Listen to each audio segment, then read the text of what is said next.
Hey everybody, this is D Hunter, bringing another action figure review. Today, we're going to look at the McFarlane DC Multiverse Collector's Edition Darkstar. This is guys from Darkstar Rising. I found this guy at Target today, so let's take a look at the packaging. As you can see at the top, 22 Moon parts, McFarlane toys, ages 12 plus. DC Multiverse Darkstars, McFarlane Collector's Edition. Here he is in the package. We have 2 heads, 4 hands, collector's card, and display stand. One side of the package, Darkstars from Darkstars Rising. This is the 41st figure in the Collector's Edition subline. Other side, Darkstars. At the bottom, here's his barcode if it helps. And in the back, here he is, attacking all the Green Lanterns. Pretty cool image. So with no further ado, let's open him up. Alright, now that this figure out of the package, here he is with all the accessories laid out. We have a display stand, a collector's card, 4 interchangeable hands, and then an alternate damage mask. Before we take a look at all that, let's talk about and check out the figure. So this is a Darkstar. Darkstars are basically intergalactic police. They work for the controllers. The controllers are an offshoot of the Guardians of the Universe, which are the ones that control the Green Lantern Corps. These guys are actually good guys. They use an exomantle suit, which gives them superhuman type abilities, super strength, durability, agility, energy blast, they can fly. Now, eventually the controllers sort of lost faith in them and stopped supporting them, and that was the beginning of their downfall. And eventually, the main ones died saving the universe. It's been hinted in later comics that they're still around in other sectors, etc., etc. But long story short, they're an intergalactic police force that's really on the side of good.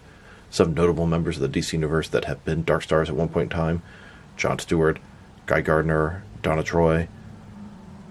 Of course, there have been some differences before. They fought the Green Lanterns, but usually ended up reconciling or making some sort of agreement to control different sectors of the universe. So let's take a closer look. Now, the body seems familiar. I feel like it's the Rebirth Cyborg body, but we'll check that out later in the video. The helmet looks pretty good. It's got gold on the front and silver all around it. Nice sculpting details. It's got the sort of star logo on there. Darkstar. Double jointed elbows, double jointed knees. Nice sculpt on this armor body. It looks good. Could be an army builder, but I don't have any serious attachment to these guys, so I think I'm okay with just having one of each. And a closer look at his face, helmet, and head sculpt, which I think looks pretty good. Looks like sort of a sci-fi armored suit, and that's really what they're going for. And then, here's the figure, broken down as far as he can go, with all of his removable parts detached. Now let's check out his accessories, starting off with the boring stuff.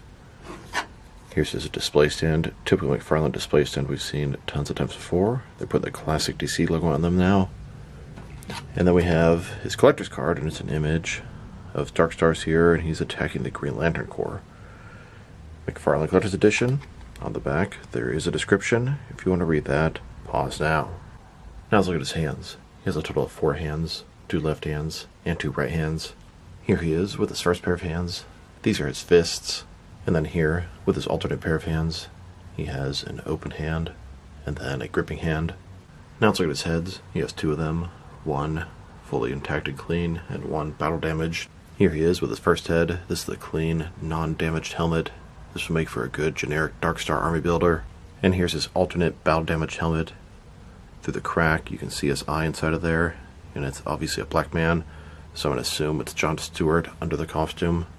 Now I want to check out the differences, similarities, and reuse between the regular version of Darkstar and the Platinum Chase variant. This Platinum currently has the head of John Stewart on, but it also comes with the head of Ferris Kolos.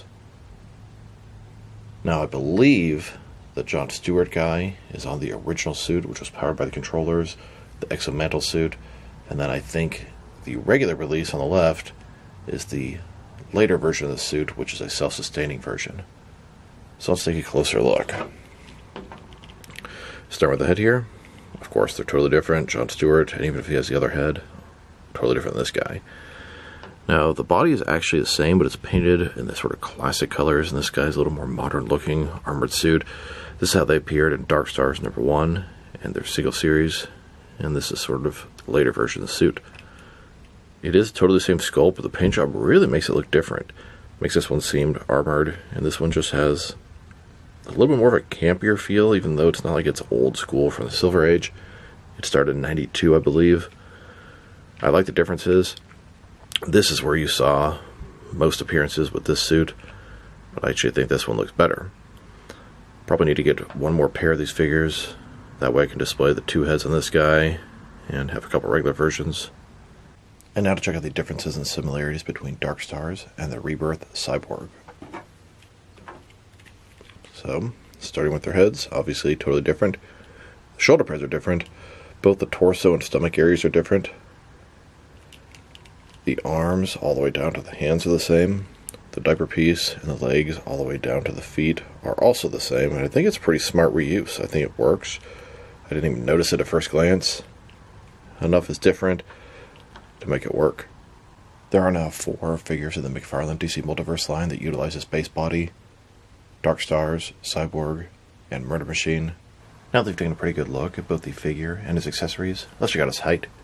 From bottom to the top of his head, standing about 7.5 inches tall, which can translate to about 19 centimeters.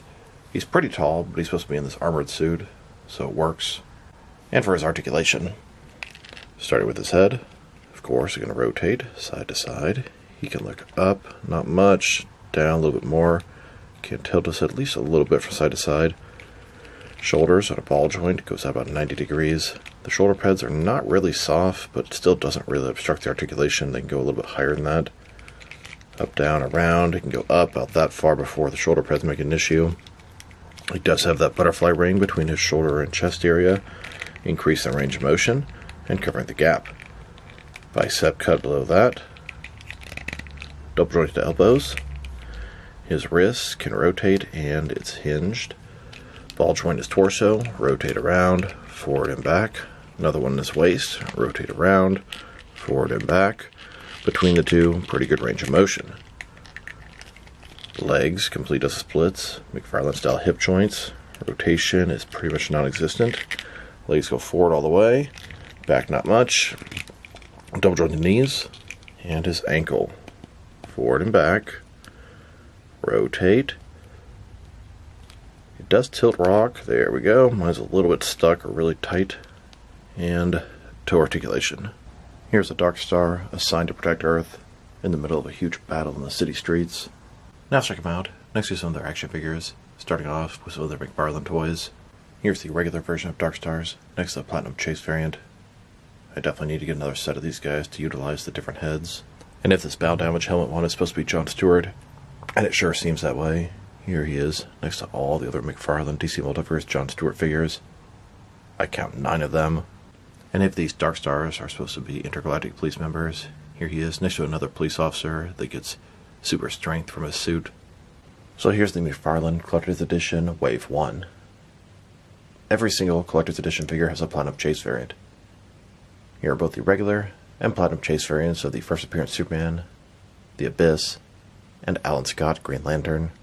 And here's the second wave of Collector's Edition figures, both regular and Platinum versions of Firestorm, Hawkman, and Sinestro. Then, the third wave of Collector's Edition figures, we have the Death and Return of Superman, Captain Carrot, Batman as Green Lantern, and Wonder Woman. Here's the fourth wave. This wave consisted of Penguin, Starfire, and Captain Boomerang. And here's the fifth wave of McFarlane Collector's Edition figures, both the regular and Platinum Chase variants of Sergeant Rock, Connor Kent Superboy, and Manga Batman. Here's the sixth wave of Collector's Edition figures, both versions of the Red Hood, Clock King and Dr. Time, Ragman, and Agent Liberty. And finally, here's the seventh wave of McFarlane Collector's Edition figures, both the regular and Platinum Chase variants of the Dark Knight Returns Batman, Huntress, and some Green Lantern Corps members. We have Tomar Ray, Evan Sewer, Arcus Chumuk, and the Green Man. And then here's the eighth wave of Collector's Edition figures. This wave was unusually large.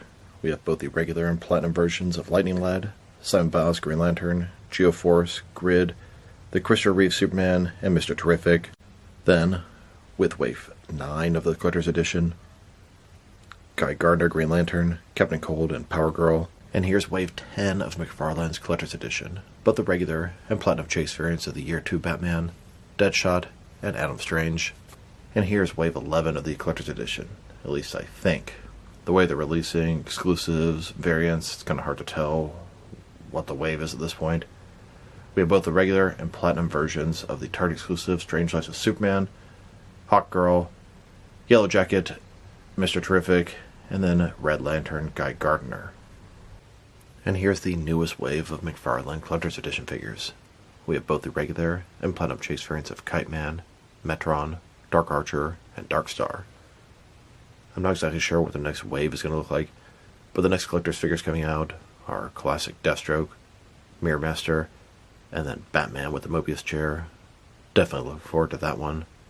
Now let's check him out next to some other recently released McFarlane DC Multiverse figures. Here he is, next to the gold label Sandman and Mr. Miracle. Here's Darkstar, next to the black and white accent, Dark Knight Returns Superman, Year 2 Batman, and Grim Knight. And here he is, next to the most recent Batman wave. We have the Troika Batman, Kenner Homage Azrael, and Luke Fox Batwing. Then, with the most recent digital wave, both the regular and Platinum Chase variants of No Man's Land Batman, Monarch, Disco Nightwing, and Spoiler. And now, with the Golden Age Wonder Woman Steve Trevor, and the regular and Platinum versions of Superboy. Here's Darkstar, next to the Ross exclusive 3 Jokers Batman, Hush Superman, and James Gunn movie Superman figures. And here he is, with some McFarlane cover recreations. We have the Kingdom Come Superman, Dark Knight Returns Batman, and the infamous Stolen Killing Joke Joker. Then, with the Dark Knight's Metal, Merciless, and the Batman Who Laughs 2-pack. And now, with the green and yellow Rainbow Batman figures. And finally, with the Nightmare Arkham City Batman, the Patina Wonder Woman, Joker Eyes Dick Grayson Robin, and Blacklight Etrigan the Demon.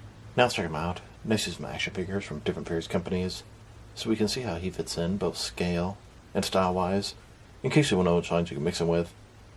Since he's a McFarlane toy, they are typically the 7-inch scale. I'm going to start off my comparisons with some of the larger action figure lines I collect, and work my way smaller. But first, let's check him out with some of his McFarlane Toys brothers. In front of you are 5 different action figures, all from McFarlane Toys, all 7-inch scale, and now with some Jakks Pacific Wrestling figures and Diamond Select Toys. Here's a Darkstar next to a Blueberry Muffin, and here he is with some DC Direct and NECA figures, then with both some Mattel and Jazzwares Wrestling figures, and now with some Mezco and Mattel DC figures, next with some Mafex and Hasbro Marvel Legends, and finally with some SH Figuarts and Jazzwares Fortnite figures. So overall, it's a pretty cool Darkstars figure. I really like the way the suit looks. I like the paint job. I like the armored and sort of metallic finish it has. I think the helmet looks good. I think the reuse is smart.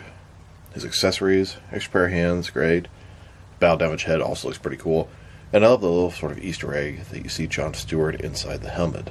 Reading up on the Darkstars makes me decide I want to get another set of these guys to utilize the different heads and all the different potential characters you can have. If I were to rate this guy, I mean, the sculpt and paint job work nice and crisp. The reuse does not bother me, and the accessories are pretty cool too. I love the fact that both versions of Darkstars have different accessories and different heads. If I were to rate this guy, I'll give him a nice solid 7 out of 10. And for a character that I don't really have an attachment for, it's a pretty good rating. So this is D Hunter. Thank you for watching this video. If you liked the video, press like below. If you have anything you want to say about the video, add to the comment section. If you want to see additional action figure reviews from me, press subscribe. I do appreciate when you do that. Once again, this is D Hunter. Thank you for watching, and I'll talk to you guys real soon.